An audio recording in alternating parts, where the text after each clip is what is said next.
इस देश की जंगे आजादी के दौरान जब अखबारों पर जबरदस्त अत्याचार हो रहा था या वो ब्रिटानिया हुकूमत के प्रभाव में थे, तब हिंदुस्तान की सबसे मुखर आवाज बनने का काम नेशनल हेरल्ड और नवजीवन जैसे अखबारों ने। नेशनल हेरल्ड का छपना टेम्परेरी बंद हो गया, नेशनल हेरल्ड कर्ज में डूबा और तब कांग्रेस पार्टी ने, और ये बात ध्यान से सुनिएगा क्योंकि यहां पर झूठ नंबर 1 बोला जाता है, तब कांग्रेस पार्टी ने नेशनल हेरल्ड की कंपनी एसोसिएटेड जर्नल्स लिमिटेड को 90 करोड़ का क्या राहुल गांधी और सोनिया गांधी के पीछे पड़े ईडी अधिकारियों को क्या अब बैकफुट पर आना पड़ेगा?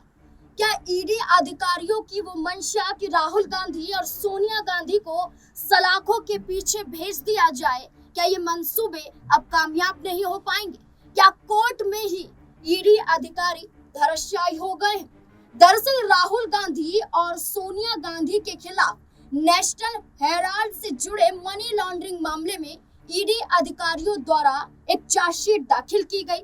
एक ऐसा पुराना मामला उठाया गया जिसमें राहुल गांधी से लेकर सोनिया गांधी और कांग्रेस के तमाम नेताओं को शिकंजे में कसा गया और इस मुद्दे में राहुल गांधी और सोनिया गांधी के खिलाफ कई ठिकानों पर छापेमारी भी की गई, जहां उनका आवाज भी शामिल था। छापेमारी की गई और छापेमारी में करोड़ों रुपए बरामद भी किए गए, ऐसा ईडी अधिकारियों का दावा है। लेकिन ईडी अधिकारियों की कार्रवाई के बीच में बड़ी सुनवाई हुई दिल्ली राउज एवेन्यू कोर्ट में, और दिल्ली राउज एवेन्यू कोर्ट में हुई सुनवाई के बाद कोर्ट द्वारा एक बड़ा फैसला सुनाया गया। सुनवाई 25 अप्रैल को हुई और 25 अप्रैल की सुनवाई में ईडी अधिकारी जो चाह रहे थे वो कोर्ट ने इनकार कर दिया। साफ तौर पर कह दिया कि हम नोटिस जारी नहीं करेंगे, हम राहुल गांधी, सोनिया गांधी, सैम पित्रोदा और सुमन दुबे सहित जो तमाम नेताओं को आरोपी बनाया जा रहा है, इनके खिलाफ तब तक नोटिस जारी नहीं करेंगे तब तक आप पूरे सबूत, पूरे दस्तावेज कोर्ट में दाखिल नहीं कर देते हैं। ये मामला 25 अप्रैल का है, नेशनल हेराल्ड से जुड़े मनी लॉन्ड्रिंग मामले, जिसको लेकर ये ईडी अधिकारियों का दावा है कि इस अखबार के जरिए खुद की जेबें भरने का काम राहुल गांधी और पूरे कांग्रेस वासियों ने किया। लेकिन नेशनल हेराल्ड से जुड़े इस मामले को लेकर ईडी अधिकारी जो इतना तूल दे रहे हैं, आखिरकार ये मामला है क्या, इसे जानना भी जरूरी हो जाता है। तो एक रिपोर्ट देखिए जिसमें नेशनल हेराल्ड से जुड़े हुए तमाम सच बताए जा रहे हैं। नेशनल हेराल्ड केस पिछले कुछ सालों से भारतीय राजनीति में काफी चर्चाओं में रहा है। ये एक ऐसा मामला है जिसमें पैसों के लेन देन में गड़बड़ी और मनी लॉन्ड्रिंग जैसे गंभीर आरोप लगे। खास बात यह है कि इस केस में कांग्रेस पार्टी के बड़े नेता सोनिया गांधी और राहुल गांधी का नाम भी शामिल है। ये पूरा विवाद एक पुराने और ऐतिहासिक अखबार नेशनल हेराल्ड से जुड़ा हुआ है। नेशनल हेराल्ड अखबार की स्थापना 1938 में भारत के पहले प्रधानमंत्री पंडित जवाहरलाल नेहरू और अन्य स्वतंत्रता सेनानियों द्वारा की गई थी। ये समाचार पत्र स्वतंत्रता संग्राम के दौरान कांग्रेस पार्टी के उदारवादी विचार को व्यक्त करने का एक मंच था। इसका प्रकाशन एसोसिएटेड जर्नल लिमिटेड द्वारा किया जाता था, जो 20 नवंबर 1937 को एक गैर सूचीबद्ध पब्लिक कंपनी के रूप में स्थापित हुई थी। एजेएल ने नेशनल हेराल्ड, कौमी आवाज़ और नवजीवन जैसे समाचार पत्र प्रकाशित भी किए थे। आपको बता दें कि भारतीय जनता पार्टी इस मामले को लेकर हमेशा से हमलावर रही है। बीजेपी नेता रविशंकर प्रसाद ने कहा कि नेशनल हेराल्ड के लिए 1937 में पैसा जुटाया गया। तब सरदार पटेल ने कहा था कि इसके लिए जिस प्रकार के लोगों से पैसा लिया जा रहा है वे ठीक नहीं है। यूपी के तत्कालीन मुख्यमंत्री और कांग्रेस के वरिष्ठ नेता चंद्रभानु गुप्ता ने आत्मकथा में कहा था कि ये अखबार देश की आवाज़ के लिए बना था, लेकिन इसे देश और खानदान की आवाज़ बना दिया गया। नेशनल हेराल्ड चलाने के लिए नहीं था, ये विज्ञापन बटोरने के लिए था। कई सवाल यहाँ पर खड़े किए गए। नेशनल हेराल्ड का गांधी परिवार से संबंध पंडित जवाहरलाल नेहरू के समय से रहा है, क्योंकि इन्होंने इसकी स्थापना में महत्वपूर्ण भूमिका निभाई थी। हालांकि इस मामले में गांधी परिवार का प्रत्यक्ष संबंध तब सामने आया जब 2010 में यंग इंडिया प्राइवेट लिमिटेड नामक एक कंपनी का गठन हुआ।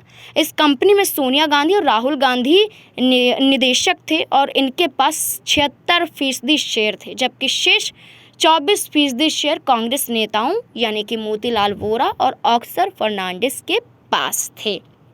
सोनिया और राहुल गांधी का नाम इस केस में तब सामने आया जब 2012 में भारतीय जनता पार्टी के नेता और वकील सुब्रमण्यम स्वामी ने दिल्ली की एक अदालत में एक निजी शिकायत दर्ज की। स्वामी ने आरोप लगाया कि सोनिया और राहुल गांधी ने यंग इंडिया के माध्यम से AJL की संपत्तियों को धोखाधड़ी और विश्वासघात के जरिए हासिल किया। उनके अनुसार ये अधिग्रहण दुर्भाग्यपूर्ण तरीके से किया गया ताकि हजारों करोड़ों रुपए की संपत्तियों को केवल 50 लाख रुपए में हासिल किया जा सके। देखा आपने नेशनल हेराल्ड के मामले से जुड़े हुए इस पूरे मुद्दे में जहां राहुल गांधी और सोनिया गांधी को घेरा जा रहा था, इसमें 9 अप्रैल को सुनवाई हुई थी। इस पूरे मुद्दे के तहत 9 अप्रैल को हुई सुनवाई में ईडी अधिकारियों द्वारा चार्जशीट दाखिल की गई थी और ये कहा गया था कि दोषी हैं राहुल गांधी, सोनिया गांधी, सैम पित्रोदा और सुमन दुबे। इन पर आरोप लगाते हुए चार्जशीट दाखिल की गई और ये कहा गया कि जल्द से जल्द इनकी गिरफ्तारी की जाए, लेकिन मामले की सुनवाई 25 अप्रैल को टाल दी गई और 25 अप्रैल की सुनवाई में जो सुनवाई हुई इसमें साफ तौर पर यह कह दिया गया कि ये जो आप दावे पेश कर रहे हैं, जो आप कहते हैं कि नोटिस जारी होना चाहिए, आखिरकार किस बिना पर होना चाहिए? आपने तो पूरे दस्तावेज भी हमारे सामने पेश नहीं किए हैं। इसके बावजूद ईडी अधिकारियों की तरफ से पेश अधिवक्ता वरिष्ठ अधिवक्ता एसवी राजू ने दावा किया कि हम पूरे सबूत भी दिखा देंगे, सभी डॉक्यूमेंट्स आपके पास रख देंगे, कोई भी आधा अधूरा डॉक्यूमेंट्स आपके सामने नहीं रखा जाएगा, लेकिन इनके खिलाफ नोटिस जारी होना चाहिए। मैं चाहता हूं कि नोटिस जारी करने में देरी ना हो। अब इस पूरे मामले को लेकर अगली सुनवाई 2 मई के लिए टाल दी गई है, यानी कि 2 मई को सुनवाई होगी, लेकिन ईडी अधिकारियों को फटकार लगाते हुए राहुल गांधी और तमाम कांग्रेस के बड़े चेहरों को दिल्ली राउज एवेन्यू कोर्ट ने राहत दी है। राहत देने के साथ साथ कांग्रेस के तमाम नेता अपने पक्ष में क्या दावा करते हुए नजर आ रहे हैं, ये भी जान लीजिए। इस देश की जंगे आजादी के दौरान जब अखबारों पर जबरदस्त अत्याचार हो रहा था या वो ब्रिटानिया हुकूमत के प्रभाव में थे, तब हिंदुस्तान की सबसे मुखर आवाज बनने का काम नेशनल हेराल्ड और नवजीवन जैसे अखबारों ने किया। नेशनल हेराल्ड और नवजीवन अखबारों को चलाने की प्रेरणा महात्मा गांधी, रफी अहमद किदवई, पुरुषोत्तम दास टंडन, सरदार पटेल जैसे लोगों से मिली और पंडित नेहरू ने एसोसिएटेड जर्नल्स लिमिटेड नामक एक कंपनी की स्थापना की 1937 में, जो नवजीवन और नेशनल हेराल्ड और कौमी आवाज जैसे अखबार छापता था। असलियत यह है कि ब्रिटिश हुकूमत भी नेशनल हेराल्ड से उतना ही चिढ़ती थी जितना मोदी जी चिढ़ते हैं। 1942 को नेशनल हेराल्ड को बैन करने का काम इन्होंने किया था और 1945 तक नेशनल हेराल्ड बैन रहा था। अब बात करते हैं AJL पर संकट कैसे आया। एसोसिएटेड जर्नल्स लिमिटेड, जिसकी स्थापना आजादी के महानायकों ने की थी, क्योंकि ये एक नॉट फॉर प्रॉफिट पेपर था और ब्रिटिश हुकूमत से लड़ रहा था, जाहिर है ये फाइनेंशियल क्राइसिस से गुजरा। इसके ऊपर लगातार डेट बर्डन, जिसको कि कर्जा कहते हैं, वो बढ़ता गया और एक वक्त ऐसा आया कि नेशनल हेराल्ड का छपना टेम्परेरी बंद हो गया। नेशनल हेराल्ड कर्ज में डूबा और तब कांग्रेस पार्टी ने, और यह बात ध्यान से सुनिएगा क्योंकि यहां पर झूठ नंबर 1 बोला जाता है, तब कांग्रेस पार्टी ने नेशनल हेराल्ड की कंपनी एसोसिएटेड जर्नल्स लिमिटेड को 90 करोड़ का लोन दिया।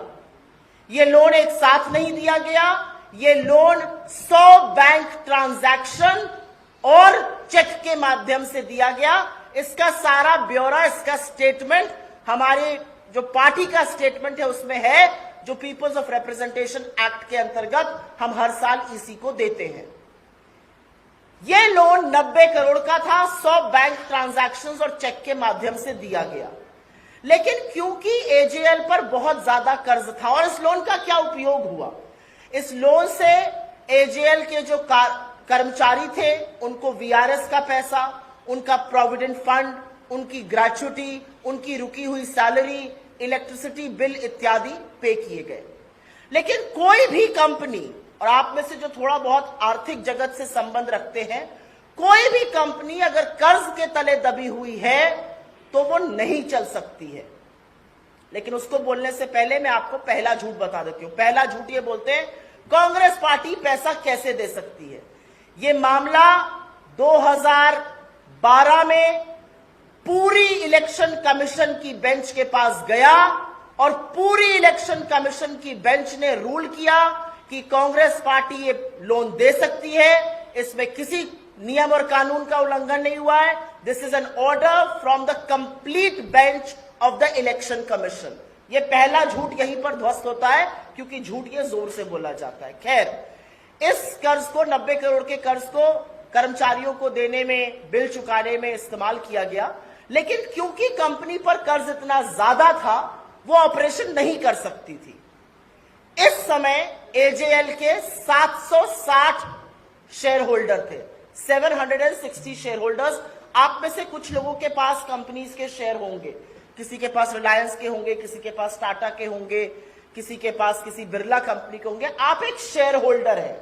वैसे ही एजेएल के 760 शेयर होल्डर थे, और तब एजेएल के कर्जे को इक्विटी में कन्वर्ट किया गया। यह बहुत कॉमन प्रैक्टिस है, यह हिंदुस्तान की अधिकांश कंपनियां रोज करती हैं, और खुद नरेंद्र मोदी जी की सरकार इसको एनसीएलटी में रोज करने का काम करती है। डेट को इक्विटी में कन्वर्ट करना एक बहुत स्टैंडर्ड प्रैक्टिस है। जब आप डेट को इक्विटी में कन्वर्ट करते हैं तो उसी इक्विटी को आप दूसरी कंपनी में ट्रांसफर करते हैं जो बीमार कंपनियों को चलाती हैं, और ऐसा हमने भी किया। हमने डेट को इक्विटी में कन्वर्ट किया और यंग इंडियन नाम के एक कंपनी बनी 2010 में, और ये सारी इक्विटी उसमें ट्रांसफर हुई जो डेट कन्वर्जन हुआ था।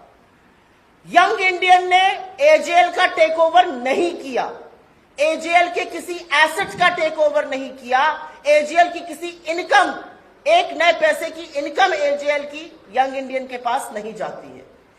यंग इंडियन एजेएल का 760 शेयर होल्डर थे, 761वां शेयर होल्डर बना। यंग इंडियन कंपनीज एक्ट के सेक्शन 25, जो पहले सेक्शन 25 था, अब सेक्शन 8 है, उसके अंतर्गत एक कंपनी है।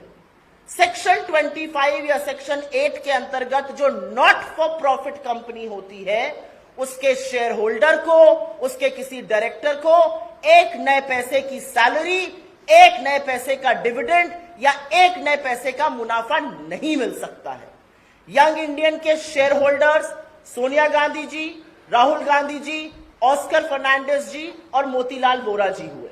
और वो इसलिए हुए क्योंकि उस समय सोनिया जी पार्टी की अध्यक्ष थी, राहुल जी महासचिव थे, ऑस्कर फर्नांडिस संगठन महासचिव थे, और मोतीलाल वोरा जी तब कोषाध्यक्ष मतलब ट्रेजरर थे। इसके दो डायरेक्टर सैम पिट्रोदा जी और सुमन दुबे जी हुए, लेकिन ये शेयर होल्डर नहीं थे। तो दूसरा झूठ कि यंग इंडियन ने कब्जा कर लिया, यंग इंडियन ने कोई कब्जा नहीं किया। यंग इंडियन आज भी महज एक शेयर होल्डर है।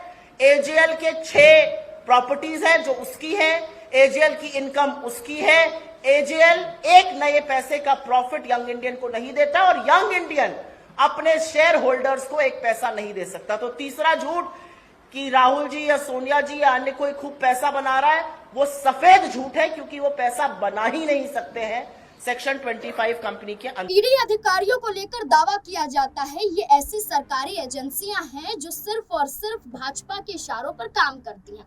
विपक्ष का दावा है कि जब भी चुनाव होते हैं तब ईडी, सीबीआई जैसी ये एजेंसियां एक्टिव हो जाती हैं।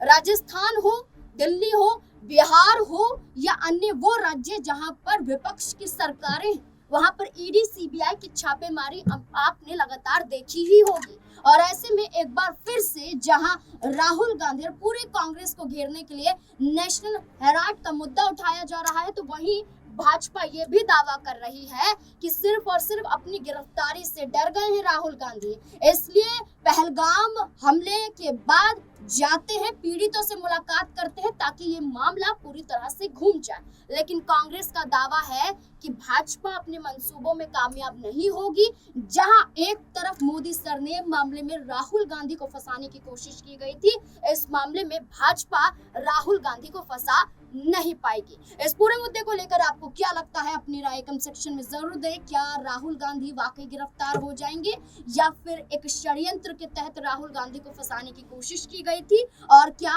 अब राहुल गांधी के तहत ईडी अधिकारियों को अपना केस वापस लेना पड़ेगा? क्या है आपकी राय? अपनी राय कमेंट सेक्शन में जरूर दें। देखते रहें SP9 न्यूज़। धन्यवाद।